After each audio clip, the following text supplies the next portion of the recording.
ನಮಸ್ತೆ. ಇವತ್ತು ಆಷಾಢ ಶುಕ್ರವಾರದ 3ನೇ ವಾರ. ಈ ಥರ ಒಂದು ರಂಗೋಲಿನ ಬಿಟ್ಟಿದೆ. ರಂಗೋಲಿ ಬಿಡೋದಂದ್ರೆ ನಂಗೆ ತುಂಬಾ ಇಷ್ಟ. ಹಂಗಾಗಿ ಎಷ್ಟೋ ಡಿಸೈನು ನನಗೆ ರಂಗೋಲಿ ಬರುತ್ತೆ. ಇತ್ತೀಚೆಗಂತೂ ದೊಡ್ಡ ದೊಡ್ಡ ರಂಗೋಲಿಗಳನ್ನ ಬಿಡದೇನೆ ಮರ್ತೇ ಹೋಗ್ಬಿಟ್ಟಿದೆ. ಇನ್ನು ಪಾತ್ರೆ ತೊಳೆಯೋದಕ್ಕೆ ಟಿಪ್ಸ್ನ ನಾನು ಶೇರ್ ಮಾಡ್ತೀನಿ ಅಂತ ಹೇಳಿದ್ದೆ. ನೋಡಿ ಇದೇನೆ, ನಾನು ಸ್ವಲ್ಪ ಹಳೆ ಹುಣ್ಸೆಹಣ್ಣು ಬರುತ್ತಲ್ವ ಅದನ್ನು ತೊಗೊಂಡಿದ್ದೀನಿ.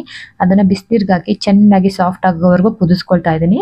ಇನ್ನೊಂದನ್ನ ಹೇಳ್ತೀನಿ, ಇಲ್ಲಿ ನಾನು ಇದು ವಿಭೂತಿ ಬರುತ್ತಲ್ವ, ವಿಭೂತಿ ಪೌಡ್ರು ಮತ್ತು ಇದು ಕೋಲ್ಗೇಟ್ ಬಳಸ್ಕೋಬೋದು ಅಥವಾ ಕೋಲ್ಗೇಟ್ ಪೇಸ್ಟ್ನ ಬಳಸ್ಕೋಬೋದು. ಸಬೀನಾ ಇದರಲ್ಲಿ ಯಾವುದಾದ್ರೂ ನಿಮಗೆ ಯಾವ್ದು ಸಿಗುತ್ತೆ ಅದನ್ನು ನೀವು ಬಳಸ್ಕೊಂಡು ಬೆಳ್ಳಿ ಪಾತ್ರೆಗಳನ್ನ ಆರಾಮಾಗಿ ಉಜ್ಜಿ ತೊಳ್ಕೊಳ್ಬೋದು. ಈ ಲಿಕ್ವಿಡಲ್ಲಿ ಎಜ್ಜಿದ ತಕ್ಷಣವೇ ನಿಮಗೆ ಬೆಳ್ಳಗಾಗ್ಬಿಡುತ್ತೆ. ಕಾಪರು ಅಥವಾ ಈ ಥರ ಹಿತ್ತಾಳೆ ಇದೆಲ್ಲನೂ ಕೂಡ ಹೊರಟೋಗ್ಬಿಡುತ್ತೆ. ನೀವು ಉಜ್ಜೋದೇ ಬೇಡ ಅಂತ ಏನು ಸುಳ್ಗಿಲೆಲ್ಲ ಹೇಳಲ್ಲ ನಾನು. ಏನಿದೆಯೋ ಅದನ್ನೇ ಹೇಳ್ತೀನಿ.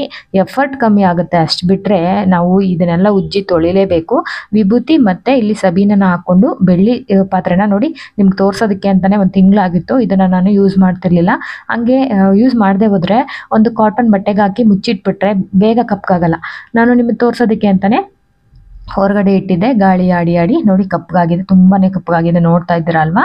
ಇದನ್ನು ನಾವು ಸಬೀನಾ ಮತ್ತು ಇದನ್ನು ಕೋಲ್ಗೇಟ್ ಪೌಡ್ರು ಅಥವಾ ವಿಭೂತಿ ಬರುತ್ತಲ್ಲ ಅದರ ಪೌಡ್ರು ಆಯಿತು ಅವೆರಡನ್ನು ತೊಗೊಂಡು ಚೆನ್ನಾಗಿ ಮಿಕ್ಸ್ ಮಾಡಿ ಡ್ರೈ ಇರಬೇಕಾದ್ರೆ ಈ ಥರ ಉಜ್ಜಿ ಇದು ಮಾಡಿದ್ರೆ ನೀಟಾಗಿ ಹೋಗುತ್ತೆ ಅಂತಲೇ ಹೇಳ್ಬೋದು. ಆದರೆ ಉಜ್ಜೋದು ಮಾತ್ರ ತಪ್ಪಲ್ಲ, ನೀಟಾಗಿ ಉಜ್ಕೊಳ್ಬೇಕಾಗತ್ತೆ. ಉಜ್ಜಿ ಈ ಥರ ತೊಳೆಯೋದ್ರಿಂದ ನೀಟಾಗಿ ಬೇಗ ಕ್ಲೀನ್ ಆಗುತ್ತೆ, ಎಫರ್ಟ್ ಕಮ್ಮಿ ಆಗುತ್ತೆ ಅಷ್ಟೇ.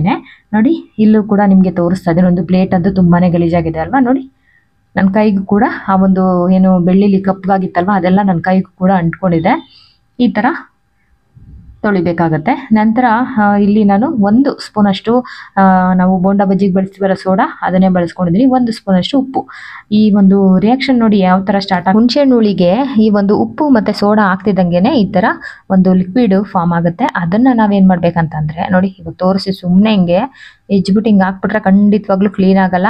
ಸ್ವಲ್ಪ ನಾವು ಇದಕ್ಕೆ ಮತ್ತೆ ನಾವು ಇದು ಏನು ಪೀತಾಂಬರಿ ಬರುತ್ತಲ್ವ ಅದು ಅಥವಾ ಸಬೀನಾ ಏನಾದರೂ ಹಾಕ್ಕೊಂಡು ತೊಳ್ಕೊಳ್ಬೇಕಾಗತ್ತೆ. ಸ್ವಲ್ಪ ಉಜ್ಜಿ ತೊಳಿಬೇಕು, ಆದರೆ ತುಂಬ ಏನು ರಫ್ ಆ್ಯಂಡ್ ಟಫ್ ಆಗಿ ಉಜ್ಜಿ ತೊಳೆಯುವಂಥ ಅವಶ್ಯಕತೆ ಇಲ್ಲ. ಲಿಕ್ವಿಡ್ ತುಂಬಾ ಚೆನ್ನಾಗಿ ವರ್ಕ್ ಆಗುತ್ತೆ. ನೀವು ಒಂದ್ಸಲ ಮನೇಲಿ ಟ್ರೈ ಮಾಡಿ ನೋಡಿ. ಆದರೆ ಸುಮ್ಮನೆ ಏನೇನೋ ನಾನು ಹೇಳೋದಿಲ್ಲ, ಯಾಕೆಂದರೆ ಹಿಂಗೆ ಅದು ಲಿಕ್ವಿಡ್ ಒಳಗಡೆ ಎಜ್ಜಿದ ತಕ್ಷಣವೇ ನಿಮಗೆ ಕಲೆ ಎಲ್ಲ ಹೋಗ್ಬಿಡುತ್ತೆ, ಎಲ್ಲ ಇದಾಗಿ ಕ್ಲೀನ್ ಆಗಿಬಿಡುತ್ತೆ ಅಂತ ಏನು ಹೇಳಲ್ಲ ನಾನು. ಖಂಡಿತವಾಗ್ಲೂ ಉಜ್ಜಲೇಬೇಕು. ಇವಾಗ ನಿಮಗೆ ಇದು ಯಾವ ಥರ ವರ್ಕ್ ಆಗುತ್ತೆ ಅಂತ ಲೈವ್ ರಿಸಲ್ಟ್ ತೋರಿಸ್ತೀನಿ ನೋಡಿ. ಇಲ್ಲಿ ನಾನು ಕೆಳಗಡೆ ಯಾವುದೇ ರೀತಿ ತೊಳೆದಿಲ್ಲ, ಇಲ್ಲಿ ಮಾತ್ರ ನಾನು ಹುಣಸೆಹಣ್ಣು ಹಾಕ್ಕೊಂಡು ಉಜ್ಜಿದ್ದೀನಿ. ಅಲ್ಲಿ ನೆನೆಸಿದ್ವಲ್ವ ಹುಣಸೆಹಣ್ಣು ಕುದಿಸ್ಕೊಂಡಿದ್ವಲ್ವಾ ಅದನ್ನ ಹಾಕ್ಬಿಟ್ಟು ಸ್ವಲ್ಪ ಉಜ್ಜೋದ್ರಿಂದ ಬೇಗನೆ ಕ್ಲೀನ್ ಆಗಿಬಿಡುತ್ತೆ. ಯಾಕೆ ಸೋಡಾ ಎಲ್ಲ ಹಾಕಿರ್ತೀವಲ್ವಾ ಹಂಗಾಗಿ ಬೇಗನೆ ಕ್ಲೀನ್ ಆಗಿಬಿಡುತ್ತೆ.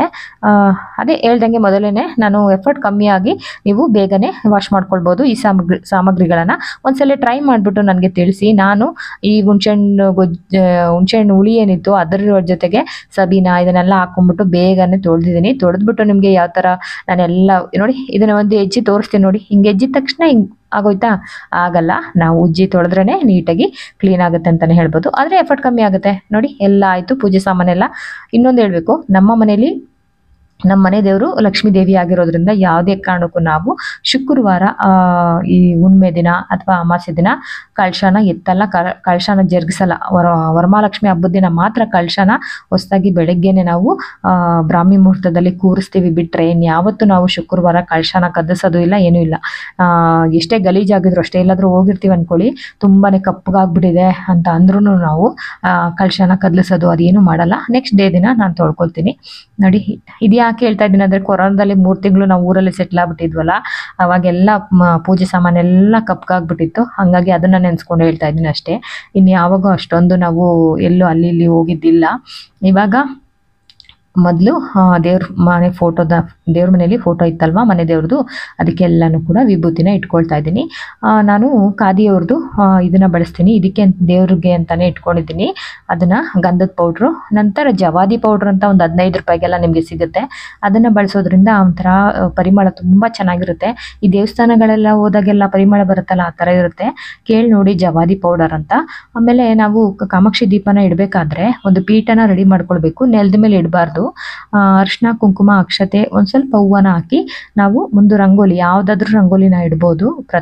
ನಾನು ಪ್ರತಿದಿನ ಇಡಲ್ಲ, ಮಂಗಳವಾರ ಶುಕ್ರವಾರ ಕಾಮಾಕ್ಷಿ ದೀಪನ ಅಂಟಿಸ್ತೀನಿ. ಇನ್ನು ಕಾಮಾಕ್ಷಿ ದೀಪಕ್ಕೆ ತುಪ್ಪದಿಂದ ಅಂಟಿಸಿದ್ರೆ ತುಂಬಾನೇ ಒಳ್ಳೇದು ಅಂತ ಹೇಳ್ತಾರೆ. ಇಲ್ಲಾಂದ್ರೆ ಕೊಬ್ಬರಿ ಎಣ್ಣೆನ ಬಳಸ್ಕೊಳ್ಬೋದು. ಇದಕ್ಕೂ ಕೂಡ ಗಂಧ ಅರಿಶಿನ ಕುಂಕುಮ ಎಲ್ಲ ಇಟ್ಟು ಅಲಂಕಾರ ಮಾಡಿಕೊಂಡು ನಂತರ ಕೆಂಪು ಹೂವಿಂದ ಅಲಂಕಾರ ಮಾಡಿದ್ರೆ ತುಂಬಾನೇ ಒಳ್ಳೇದು. ಕೆಂಪು ಅಂದ್ರೆ ಇನ್ನೇನು ಎಲ್ಲ ದಾಸವಾಳ ಆಗ್ಬೋದು ಅಥವಾ ರೋಸ್ ಹೂವು ಆಗ್ಬೋದು, ಯಾವುದಾದ್ರೂ ಇಡ್ಬೋದು. ಇಲ್ಲಿ ನಾನು ಮಾರಿಗೋಲ್ಡ್ ಇತ್ತಲ್ವಾ ಅದನ್ನೇ ಇಡ್ತಾ ಇದ್ದೀನಿ. ಇದು ನಮ್ಮ ಗೃಹ ಪ್ರವೇಶದಲ್ಲಿ ತಗೊಂಡಂಥದ್ದು. ಲಕ್ಷ್ಮೀ ನಾರಾಯಣ ಬೇಕಲ್ವಾ ಸತ್ಯನಾರಾಯಣ ಪೂಜೆ ಮಾಡಬೇಕಾದ್ರೆ ಅಭಿಷೇಕಕ್ಕೆ ಅಂತ ಅಂದ್ಬಿಟ್ಟು ಅವಾಗ ತಗೊಂಡಿದ್ದು. ತುಂಬಾನೇ ವೆಯ್ಟ್ ಇದೆ, ನೋಡೋದಕ್ಕೆ ಪುಟ್ಟದಾಗಿದೆ, ವೆಯ್ಟ್ ಇದೆ. ಅದಕ್ಕೂ ಕೂಡ ಒಂದು ಪ್ಲೇಟ್ಗೆ ನಾನು ಹಂಗೇನೆ ಇಡಬಾರ್ದು ಅಂತ ಒಂದು ಪ್ಲೇಟ್ಗೆ ವಿಗ್ರಹಗಳನ್ನ ನಮ್ಮ ಮುಷ್ಟಿ ಎಷ್ಟಿದೆಯೋ ಅದಕ್ಕಿಂತ ದೊಡ್ಡದು ನಾವು ಇಟ್ಕೊಳ್ಬಾರ್ದು ಅಂತ ಹೇಳ್ತಾರೆ. ಅದಕ್ಕಿಂತ ಚಿಕ್ಕ ಚಿಕ್ಕ ವಿಗ್ರಹಗಳನ್ನ ಇಟ್ಕೊಳ್ಬೇಕು ಅಂತ ನಾನು ಅಮ್ಮ ಇಬ್ರು ಸೇರಿ ಈ ಕಾಮಧೇನುನ ತಗೊಂಡಿದ್ದು. ಅಮ್ಮರ ಮನೆಗೊಂದು ತಗೊಂಡ್ರು, ನಾನೊಂದು ತಗೊಂಡೆ. ಇವಾಗ ಕಲಶನ ರೆಡಿ ಮಾಡ್ಕೊಳ್ತಾ ಇದ್ದೀನಿ. ಇಲ್ಲಿ ನಾವು ಯಾವ ನೀರನ್ನ ಕುಡಿತೀವಿ ನೋಡಿ ಅದೇ ನೀರನ್ನ ಹಾಕೊಳ್ಬೇಕಾಗತ್ತೆ. ಈ ನಲ್ಲಿಲೆಲ್ಲ ಬರುತ್ತಲ್ಲ ಪಾತ್ರೆ ತೊಳೆದಕ್ಕೆಲ್ಲ ಅದನ್ನ ನಾವು ಬಳಸಬಾರ್ದು ಅಂತ ಹೇಳ್ತಾರೆ. ಇನ್ನು ಅರಿಶಿನ ಕುಂಕುಮ ಅಕ್ಷತೆ ಒಂದು ಬೆಳ್ಳಿ ಕಾಯಿನ್ ಅದ್ರೊಳಗಡೆ ಹಾಕಿದ್ದೀನಿ. ಇನ್ನು ಸ್ವಲ್ಪ ಈ ಜವಾದಿ ಪೌಡರು ಒಂದು ಸ್ವಲ್ಪ ರೋಸ್ ವಾಟರ್ನ ಹಾಕಿ ಅದನ್ನ ಆ ನೀರನ್ನ ಸುಗಂಧ ಭರಿತವಾಗಿ ಮಾಡಿ ಆಮೇಲೆ ನಾವು ವಿಳ್ಯದೆಲೆನ ಇಟ್ಕೊಳ್ಬೇಕಾಗುತ್ತೆ. ಇಲ್ಲೂ ಅರಿಶಿನ ಕುಂಕುಮ ಎಲ್ಲ ಇಟ್ಟು ಅಲಂಕಾರ ಮಾಡಿಕೊಂಡು ಲಕ್ಷ್ಮೀ ಸರಸ್ವತಿ ಮತ್ತೆ ಅಮ್ಮನವರು ಅಂದ್ರೆ ದುರ್ಗಾ ಮಾತೆ ಮೂರನ್ನು ದೇವ್ರನ್ನು ನೆನೆಸ್ಕೊಂಡು ನಾವು ಈ ಒಂದು ಕಳಶನ ಪ್ರತಿಷ್ಠಾಪನೆ ಮಾಡಬೇಕು ಅಂತ ಹೇಳ್ತಾರೆ. ನೋಡಿ ಈ ಥರ ರೆಡಿ ಮಾಡ್ಕೊಂಡಿದ್ದೀನಿ. ರೆಡಿ ಮಾಡಿಕೊಂಡು ಇದನ್ನ ನೆನೆಸ್ಕೊಂಡು ದೇವ್ರುಗಳನ್ನ ನೆನೆಸ್ಕೊಂಡು ಈ ಥರ ಇಟ್ಟೆ. ಇದಕ್ಕೆ ನಾವು ಕೆಲವರು ಅಕ್ಕಿ ಹಾಕಿರ್ತಾರೆ, ಕೆಲವರು ಕಾಯಿನ್ಗಳನ್ನ ಇಟ್ಟಿರ್ತಾರೆ.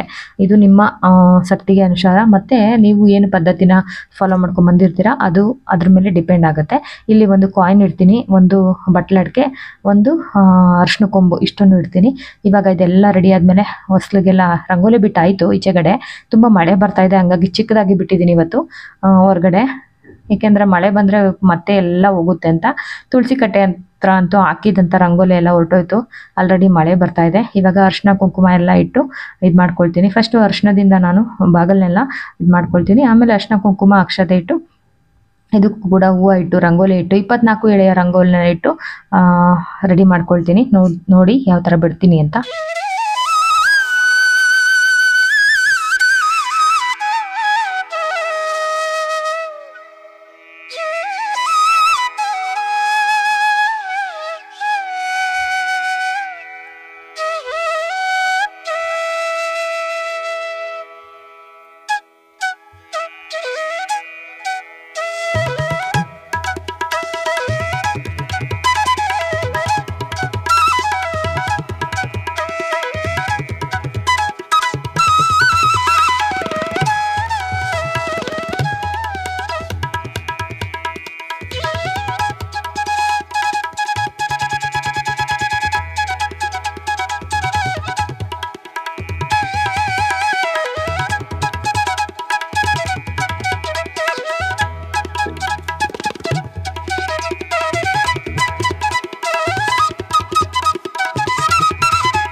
ಇನ್ನು ಬೆಳಗಿಂದ ತಿಂಡಿಗೆ ಅಂತ ಅಂದ್ಬಿಟ್ಟು ಪಲಾವ್ ಮಾಡಿ ಸೌತೆಕಾಯಿಂದ ಸಲಾಡ್ ಥರ ಮಾಡಿದ್ದೆ, ಮತ್ತು ಮೊಸರು ಬಜ್ಜಿ ಕೂಡ ಮಾಡಿದ್ದೆ. ಅದ್ರ ಜೊತೆಗೆ ಫ್ರೂಟ್ದು ಹಣ್ಣು ಇದು ಬೇಕಲ್ವ, ಜ್ಯೂಸು. ಪ್ರತಿದಿನ ಒಂದೊಂದು ಜ್ಯೂಸ್ನ ನಾನು ಪ್ರತಿದಿನವೂ ಮಾಡ್ತಾನೆ ಇರ್ತೀನಿ.